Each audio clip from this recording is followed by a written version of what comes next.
दिन भर की चुनिंदा खबरों के साथ ग्रैंड न्यूज में आपका स्वागत है। नमस्कार, मैं हूं उपेंद्र। खबरों से पहले एक नजर आज की हेडलाइंस पर।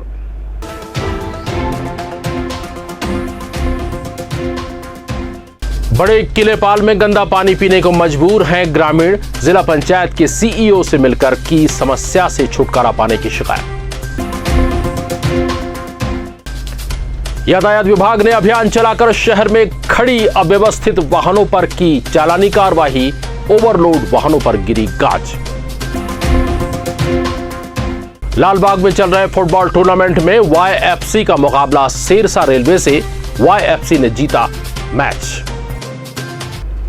हेडलाइंस के बाद अब खबरें विस्तार से। सबसे पहले सबसे अहम खबर, बड़े किलेपाल के लोग इन दिनों झरने से बहने वाली गंदा पानी पीने को मजबूर हैं। छत्तीसगढ़ जनता कांग्रेस जे के अध्यक्ष नवनीत चांद और जिला अध्यक्ष भरत कश्यप ने सीईओ जिला पंचायत से मिलकर यह जानकारी दी। ग्रैंड न्यूज से चर्चा करते हुए नवनीत चांद ने कहा कि मौजूदा सरकार का विकास सिर्फ होर्डिंग्स पे दिख रहा है, जमीन पर नहीं। पेयजल जो कि अमृत जल मिशन के रूप में गांव-गांव तक पहुंचाया जा रहा है, तो जिस जगह भेंट मुलाकात हुई वहां से मात्र 5 किलोमीटर की दूरी पर बड़े किलेपाल वन के लडोड़ी पारा के अंदर में आज़ादी के बाद से लेकर आज तक लोगों को शुद्ध पेयजल नहीं मिल पाया। झरने के पानी से अशुद्ध पेयजल को लेकर वो अपना जीवन यापन कर रहे हैं। बस्तर अधिकार मुक्ति मोर्चा के ग्राम चलो अभियान के तहत एक टीम वहाँ पर पहुँची, वहाँ जनचौपाल लगाया, तब ये मामला प्रकाश में आया और हमने लडोड़ी पारा के लोगों के साथ कल जिला पंचायत के मुख्य कार्यपालन अधिकारी से मुलाकात कर समस्याओं को अवगत कराया है और ये अपील और ये आह्वान किया है कि यदि बरसात ऋतु से पहले लडोड़ी पारा के लोगों को जो उनका मौलिक अधिकार है शुद्ध जल नहीं मिलता है, तो उसी अशुद्ध जल को लेकर विभागीय जिम्मेदारों के समक्ष उग्र प्रदर्शन किया जाएगा। इस बारे में ग्रामीणों ने ग्रैंड न्यूज को बताया। मेरा दादी बेरा से कुछ नहीं गया था, बोर नहीं गया, बोरिंग नहीं गया था, वही गंदा पानी के पी के जी रहा हूँ मैं। गंदा ही पानी पी के जी रहा हूँ मैं। कितने परिवार हैं? 20 घर से 22 घर से ज़्यादा होगा, उतने वही पानी पी के जी रहा हूँ मैं। रुक करते हैं अगली खबर की तरफ। शहर में अव्यवस्थित खड़ी गाड़ियों पर चालानी कार्रवाई की गई। इन दिनों शहर में भारी वाहनें बेखौफ दौड़ रही हैं। छत्तीसगढ़ कांग्रेस जे के अध्यक्ष नवनीत चांद कहते हैं कि जगदलपुर की यातायात व्यवस्था भगवान भरोसे है। देखिए, जगदलपुर की ट्रैफिक व्यवस्था भगवान भरोसे हो चुकी है। सबसे बड़ा जो दिक्कत है वो ये है कि एक तो सरकार के द्वारा जो नियम बनाए गए हैं यातायात को लेकर, उन यातायात नियमों का कड़ाई से पालन क्षेत्र में नहीं हो रहा है। नो पार्किंग जोन में भी गाड़ियां खड़ी हैं। बेइतिहास जो है बड़े गाड़ियां शहर के अंदर घूम रही हैं और जो सबसे बड़ी दिक्कत वो ये है कि विभागीय जिम्मेदारों के द्वारा ये बताया भी नहीं जा रहा है कि पार्किंग व्यवस्था कहाँ सुनिश्चित करना है और कहाँ सुनिश्चित किया जाना है। मुख्य मार्ग के अंदर में आप देख सकते हैं कि पार्किंग की व्यवस्था नहीं है। ऐसे में आम जनता को चालान के नाम पर जिस तरीके से दंड झेलना पड़ रहा है, वो उसका हम विरोध करते हैं। यदि दंड है कानून के तहत, तो सुविधाओं की मांग भी जनता के लिए है। तो जिम्मेदार विभागीय आला अधिकारियों को यह सुनिश्चित करना होगा, साथ ही साथ निगम सरकार को और क्षेत्रीय जनप्रतिनिधियों को यह सुनिश्चित करना होगा कि उनकी जनता के लिए सुलभ यातायात व्यवस्था सुनिश्चित की जा सके, ट्रैफिक व्यवस्था को संतुलित किया जा सके। और आप बार बार देखते हैं कि जो सिग्नल्स लगे हुए हैं वो लगातार बीच बीच के समय में ख़राब होते हैं।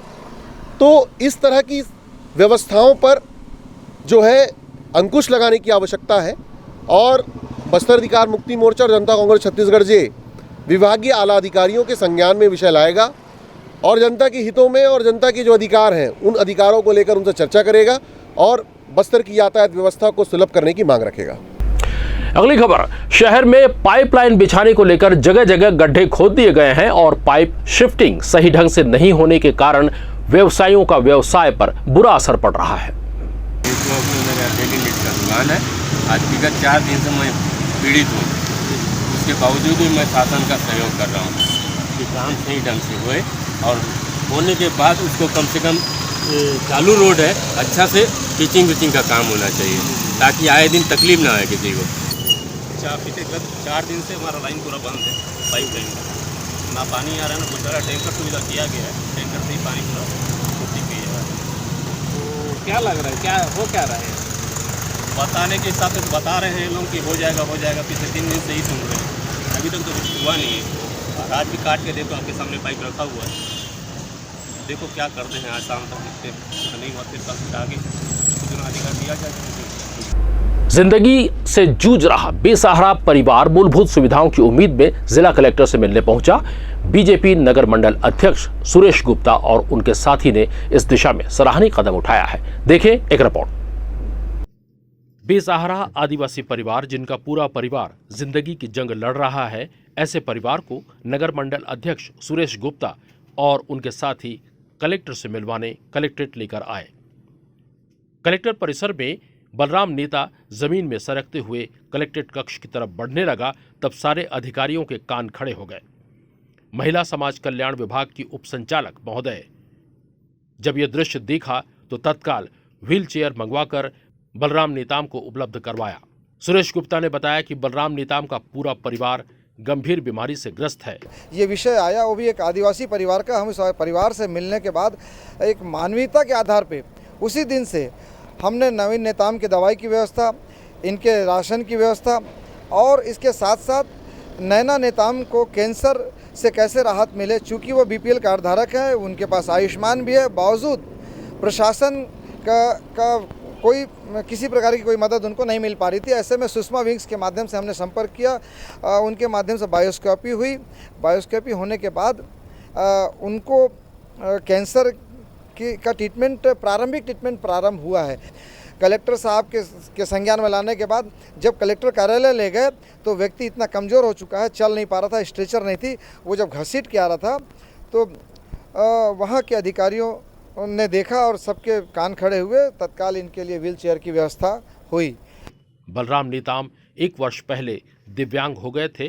पत्नी निशा नेताम की आंखों की रोशनी चली गई और बेटा नवीन नेताम का भी आंख खराब हो गया। मेरा ना पेंशन है ना कुछ नहीं है, मैं विधवा हूँ। मैं माँ पापा लोग के साथ रहती हूँ।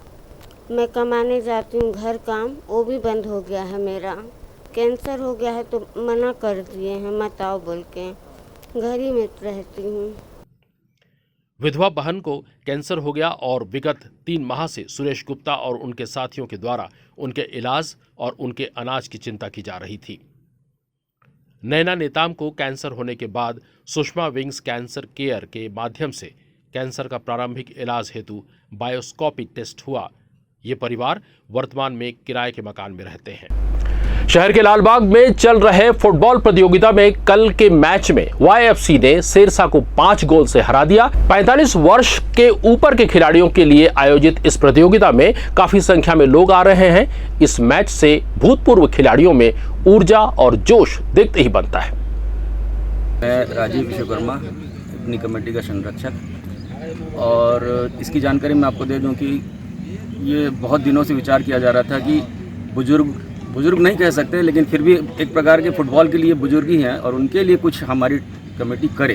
तो इसको ही ध्यान में रखते हुए सभी ने एक निर्णय लिया कि यह टूर्नामेंट का आयोजन किया जाए, जिससे जो सीनियर खिलाड़ी हैं उनको कुछ मोटिवेट किया जा सके, और उसी कार्यक्रम में इस प्रतियोगिता का शुभारंभ आज से किया गया। महादेव घाट में जिला सेनानी द्वारा आपातकाल स्थिति का अभ्यास संपन्न हुआ। आने वाले बरसात के मद्देनजर डूबते लोगों को बचाने के लिए एक पूर्वाभ्यास किया गया, जिसमें एक डूबते व्यक्ति को बचाया गया। ग्रैंड न्यूज में आज के लिए बस इतना ही। कल फिर आपसे मुलाकात होगी, तब तक हमें दीजिए इजाजत। नमस्कार।